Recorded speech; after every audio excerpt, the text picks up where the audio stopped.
Allergy है तो पहले आप एलर्जी क्योर करें। सन में क्योंकि विबग्योर पूरा है, किसी को इंफ्रारेड लाइट भी मिल रहा है, तो उसका टाइम इंपॉर्टेंट है, सनलाइट लेने का समय और शरीर के किस हिस्से पे लेना है वो बहुत इंपॉर्टेंट है। तो क्योंकि आप लोग घर पे रहते हैं, सबके लिए पॉसिबल नहीं है खुली जगह में लेना, इसलिए मैं आपको बता देता हूँ।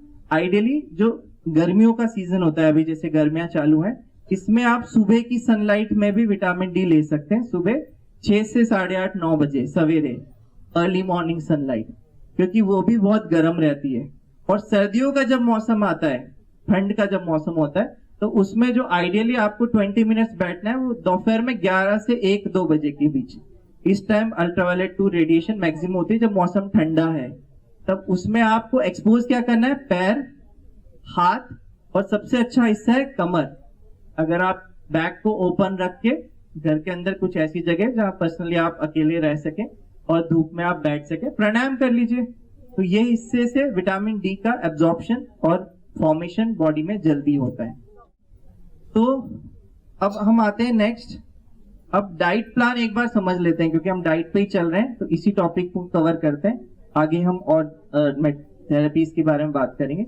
डाइट में आइडियली क्या और कैसे होना चाहिए, रूटीन कैसा होना चाहिए जिसको आप प्लान करें खुद के लिए, अपने बच्चों के लिए, अपने हस्बैंड के लिए, कैसे प्लान करें जिसको हम बैलेंस डाइट बोलते हैं। बैलेंस डाइट मतलब एक तो हो गया सात्विक आहार। Balance diet is always first सात्विक। सात्विक आहार, राजसिक आहार, तामसिक आहार, ये आप सब अच्छी तरह जानते हैं, बीइंग योगा प्रचारक, योग प्रचारक, योग शिक्षिका होते हुए। तो हम पतंजलि के होते हुए भी और सनातनी होते हुए भी और स्वास्थ्य के लिए भी नंबर 1 जो है दैट इज सात्विक आहार। आहार which is rich, which is lively, जिसमें जीवन का तत्व सबसे ज्यादा हो। क्या क्या आते हैं सात्विक आहार में, जस्ट मैं ऊपर से स्टार्ट कर रहा हूं।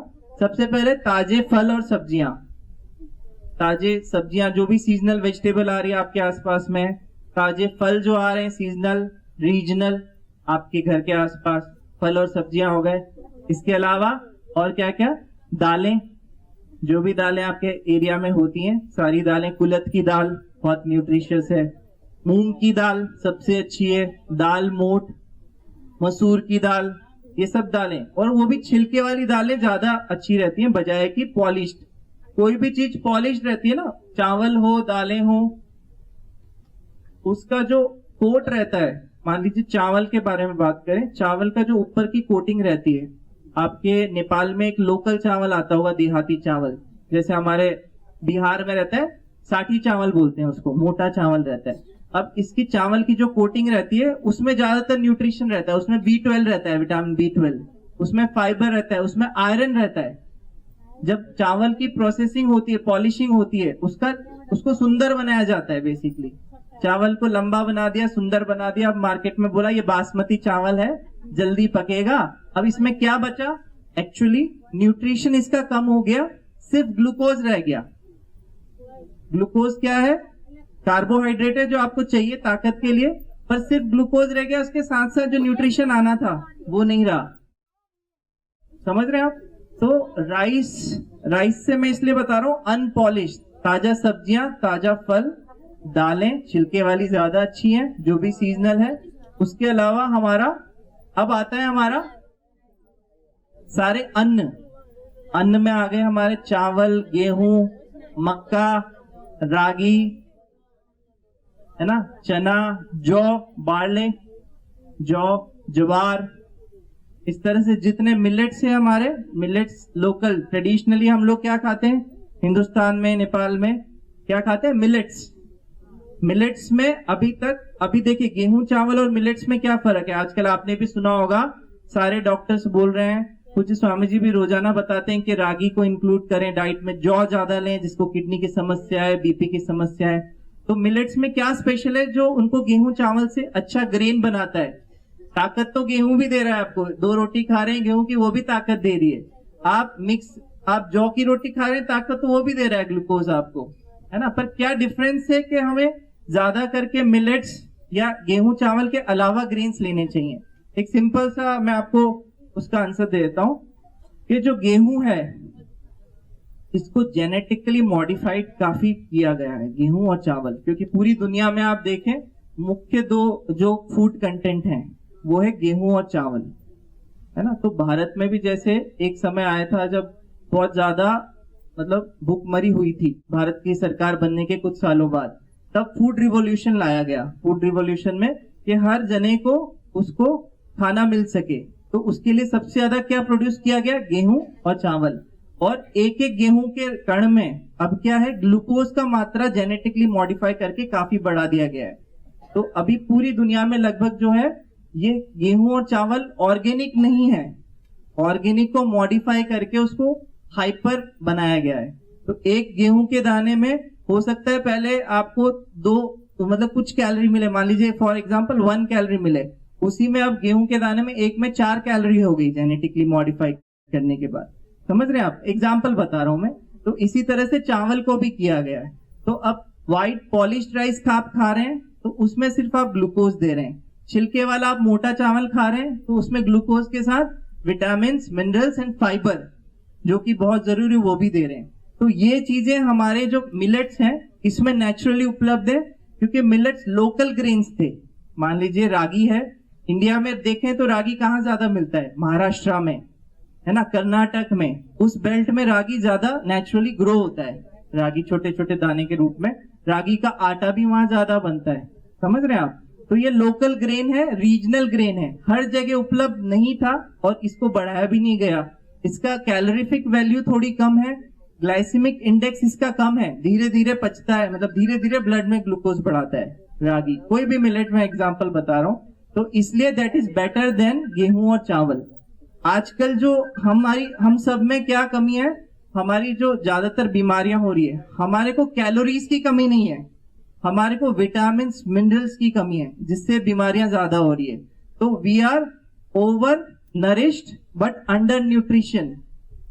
हमें ग्लूकोज तो ज्यादा मिल रहा है, एक व्यक्ति को मान लीजिए कोई भी व्यक्ति है, आप हैं, एक जने को एक दिन में लगभग 2000 कैलोरीज चाहिए रहती है जो ग्लूकोज है काम करने के लिए। आप दिन भर में आप घर का काम कर रहे हैं, सुबह शाम योग कक्षा ले रहे हैं, फिर बच्चों को पढ़ा रहे हैं, फिर घर का झाड़ू पोछा बर्तन, बहुत सारे काम रहते हैं घर पे, हम लोग खुद से ही करते हैं, तो वो कर रहे हैं। तो उसके लिए लगभग आप एक्टिव महिला हैं तो आपको 2500 कैलोरीज चाहिए फॉर एग्जाम्पल।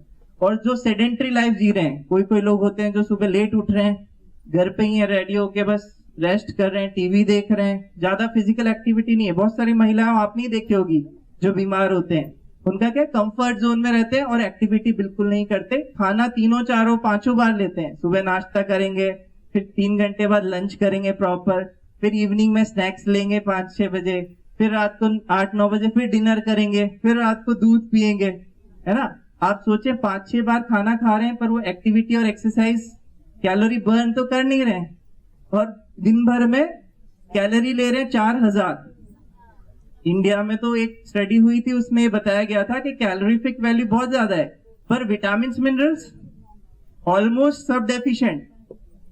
डाइट में रोटी ली, ब्रेड ली, बिस्किट लिया, इसमें किसी में विटामिन, कोई भी पैकेज और प्रोसेस्ड फूड है, ये जैसे ब्रेड है, ब्रेड में विटामिन होता है, मिनरल्स होता है, ना के बराबर, ना के बराबर। थोड़ा बहुत मेन उसमें कैलोरीज रहता है, ग्लूकोज, थोड़ा सा उसमें बहुत कम मात्रा में प्रोटीन या फैट हो सकता है कंटेंट, पर उसमें न्यूट्रिशन नहीं होता है जो कि हम बात करें विटामिन, मिनरल या फाइबर की, रेशे की, वो होता ही नहीं है। बिस्किट में सॉल्ट रहता है, शुगर रहता है, मैदा रहता है, कैलोरीज रहता है, और क्या है, विटामिन मिनरल्स नहीं है ना। तो बाय डिफॉल्ट मैदे में तो न्यूट्रिशन सिर्फ कैलोरीज ही है।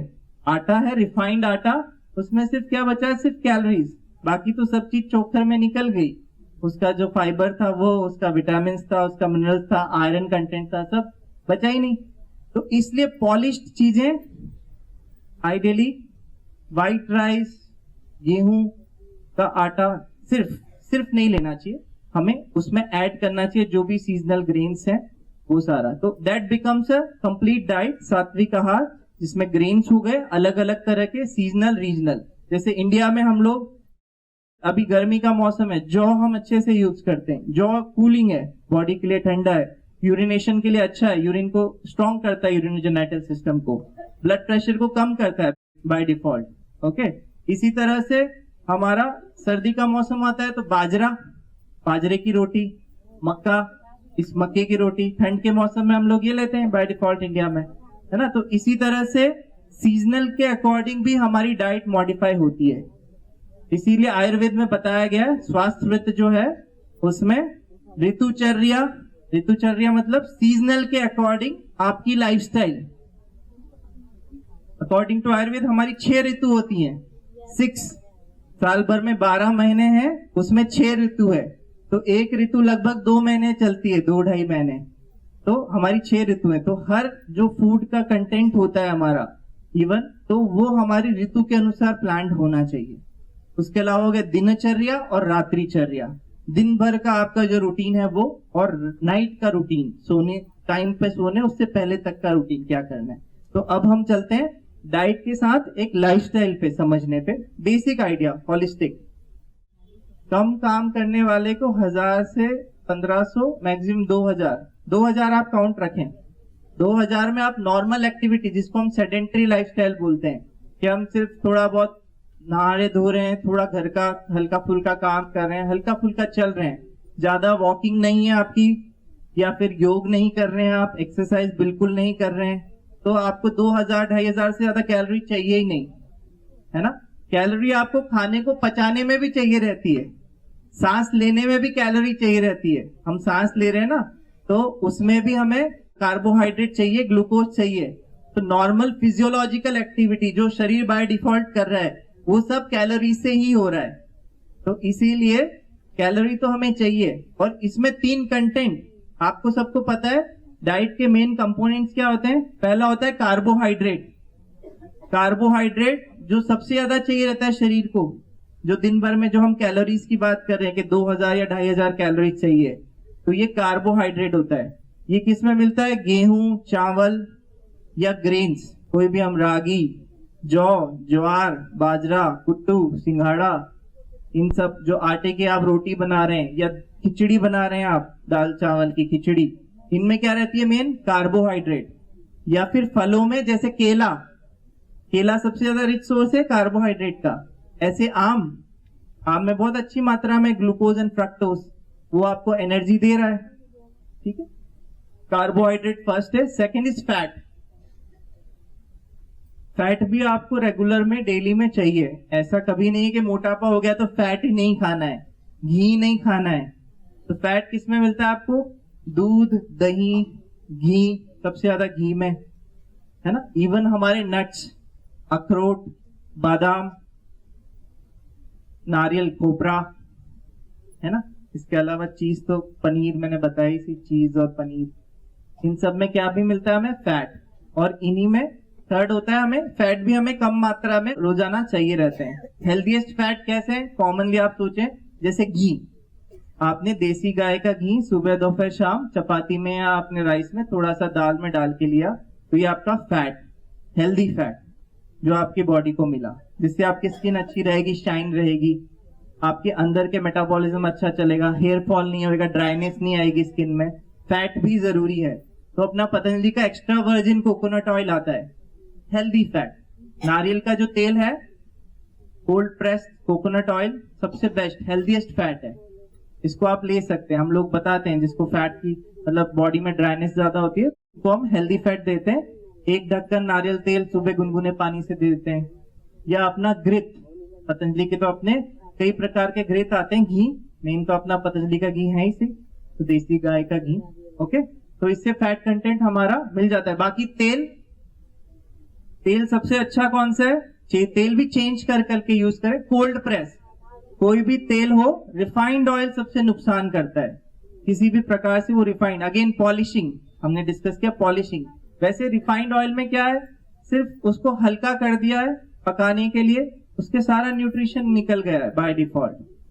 समझ रहे हैं आप? रिफाइंड ऑयल हर चीज का आता है आजकल। तो कोल्ड प्रेस, तिल का तेल बहुत अच्छा है। सरसों का तेल, मस्टर्ड ऑयल बहुत अच्छा है। नारियल तेल जो अपना extra virgin coconut oil, olive oil भी कोल्ड प्रेस अच्छा है ना। राइस ब्रान ऑयल, चावल के छिलके का ही तेल निकलता है। तो कोई भी कोल्ड प्रेस तेल है नेचुरली सबसे अच्छा। हम बताते हैं सबको, हमारे साधक आते हैं कि जो भी आपके सीजनल चीजें आ रही है, मूंगफली का तेल भी अच्छा है। आपके यहाँ मूंगफली उगती है, मूंगफली आप ले जाओ मशीन में डालो और उसमें आपको एकदम फ्रेश तेल निकलेगा, इसको कोल्ड प्रेस ऑयल बोलते हैं। और हल्का फ्राइंग, एनीवे हमें फ्राइड कम खाना चाहिए, हल्का फ्राइंग करके हम ले रहे हैं कुछ चीज तो ये हमें न्यूट्रिशन ही दे रहा है, फैट दे रहा है, हेल्दी फैट, ठीक है। आइडियली जैसे घी खाने का तरीका आइडियल रहता है, चपाती के ऊपर आपने घी लगाया, 1 चम्मच घी लगाया, ये फैट को कंटेंट को एब्जॉर्ब करने का सबसे बेस्ट तरीका है कि हम फैट को ऊपर से ले रहे हैं। फ्राई करके लेने से फैट उतना नेचुरली नहीं मिल पाता हमें, फैटी एसिड्स जो है वो हमें डायरेक्ट लगा के जल्दी और अच्छे से मिलते हैं, ठीक है। तो तेल हो गए आपने, नट्स हो गए हमारे, और हमारा हो गया घी, पनीर, इन सब में हमें मिल रहा है एक रेंज ऑफ फैट्स, ओके। तो carbohydrate, fats and third is proteins. Protein सबसे बड़ा मार्केट है, बहुत बड़ा मिथ है दुनिया का प्रोटीन, समझ रहे, पर बहुत जरूरी है शरीर के लिए, क्योंकि शरीर में जो है कुछ अमीनो एसिड्स, प्रोटीन मतलब आप सिंपल समझे अमीनो एसिड्स, बेसिक अपने लाइफ के लिए जो जरूरी है, अपनी मसल बिल्डिंग के लिए, काम करने में ताकत देने के लिए मसल की जरूरत पड़ती है पूरी बॉडी की, सॉफ्ट हार्ड मसल हो या सॉफ्ट मसल हो, पेट की मसल हो, है ना। मसल लॉस हुआ मतलब वीकनेस हुई, एक्चुअल वीकनेस।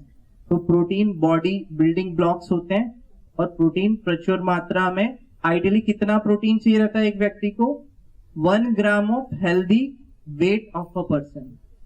आपका मान लीजिए हाइट है, आपको मैं हेल्दी वेट का एक लमसम आइडिया देता हूं, कम ज्यादा हो सकता है उसमें, लमसम आइडिया। आपकी हाइट सेंटीमीटर में, मान लीजिए महिलाओं की लगभग रहती है 5 फीट से 5.5 पौने 6 फीट तक, तो 5 फीट लगभग हो गया 150 सेंटीमीटर। आप सबकी भी लगभग इसी रेंज में होगी, 150 से 175 सेंटीमीटर के बीच आपकी हाइट होगी। तो मान लीजिए आपकी हाइट है, कॉमन हाइट होती है 155 सेंटीमीटर, 155 सेंटीमीटर। तो अब आपकी हाइट 155 सेंटीमीटर है, तो आपको कितना वेट आइडियली आपका हो जाना चाहिए, वजन आप सब अपना कैलकुलेट कीजिएगा आज। तो वजन कितना होना चाहिए आइडियली, तो -100, 155 माइनस 100, 55 किलोग्राम, ±5 किलोग्राम।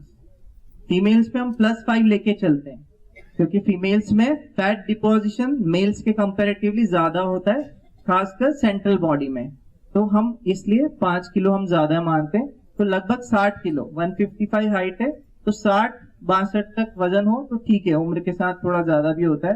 बट अगर आपका 70, 75, 80 इतना फैट है एक्स्ट्रा बॉडी में, तो ये क्या है, आपका हार्मफुल फैट है, बॉडी को नुकसान ही करेगा। जितना एक्स्ट्रा मोटापा रहता है शरीर में कभी फायदा नहीं करेगा वो आपको, ऐसा नहीं कि मोटे हैं तो हम मजबूत हैं। This is again over weight, under nourished. जितना आपका वजन ज्यादा होगा फैट, उतना आपके बॉडी में न्यूट्रिशन, नरिशमेंट, ताकत, एनर्जी लेवल कम होगी। क्लियर है, बहुत सिंपल।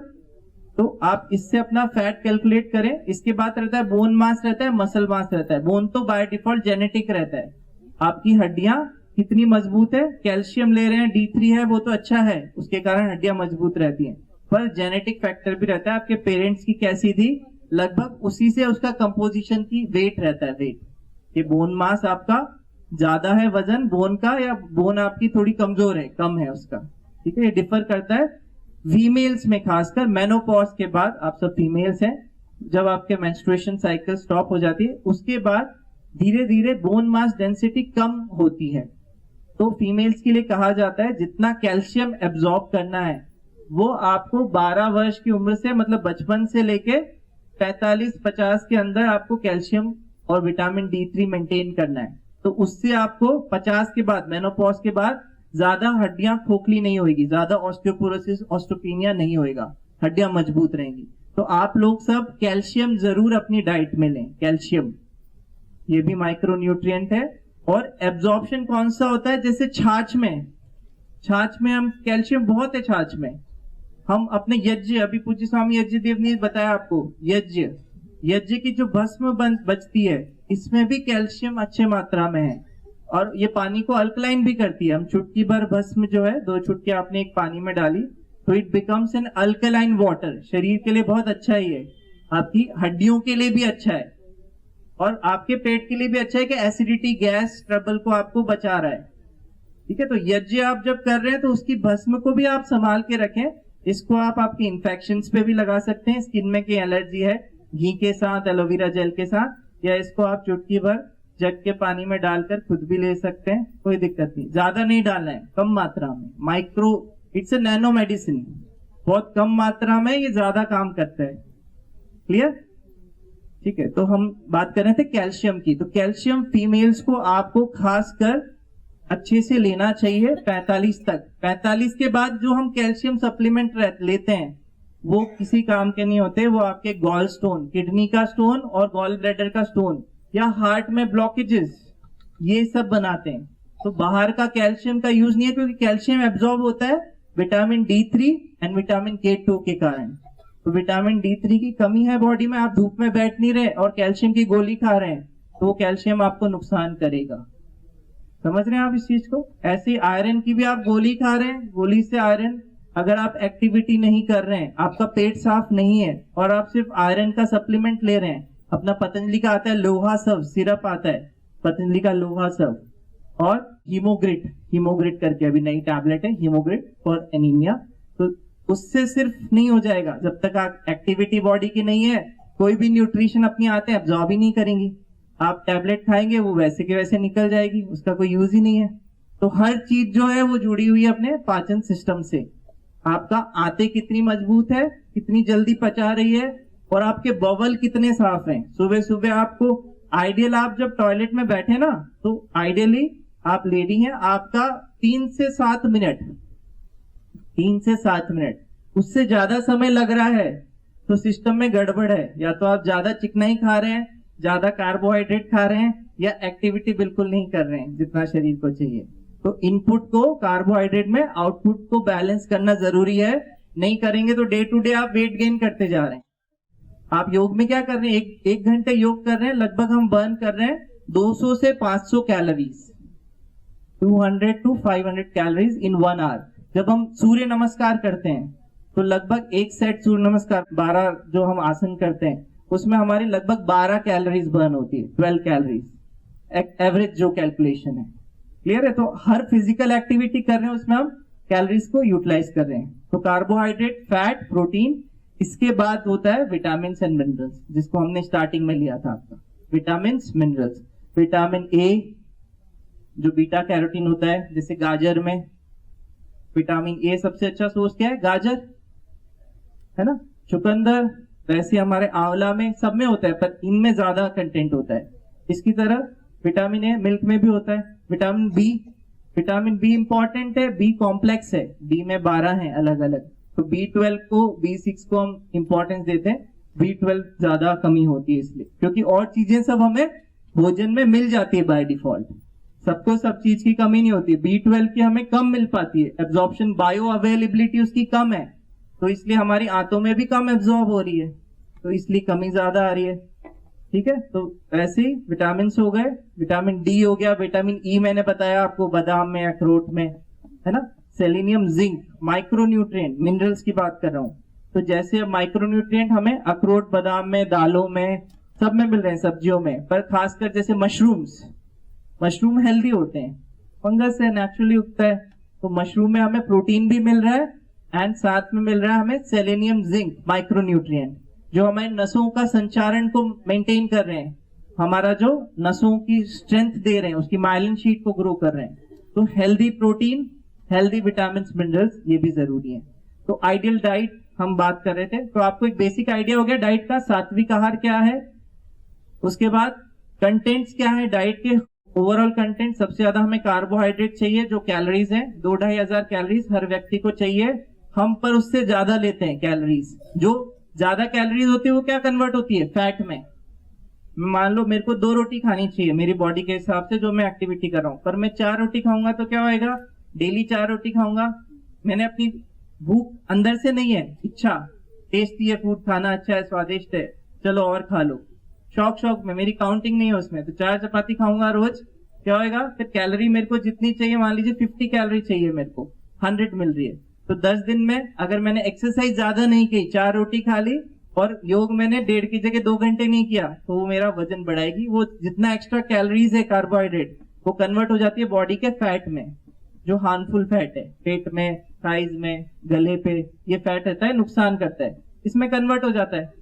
ऐसे ही जब हम फास्टिंग करेंगे, उपवास, अभी नवरात्रि आ रही है, नवरात्रि में उपवास बाय डिफॉल्ट किया जाता है नींबू पानी पे या फल पे।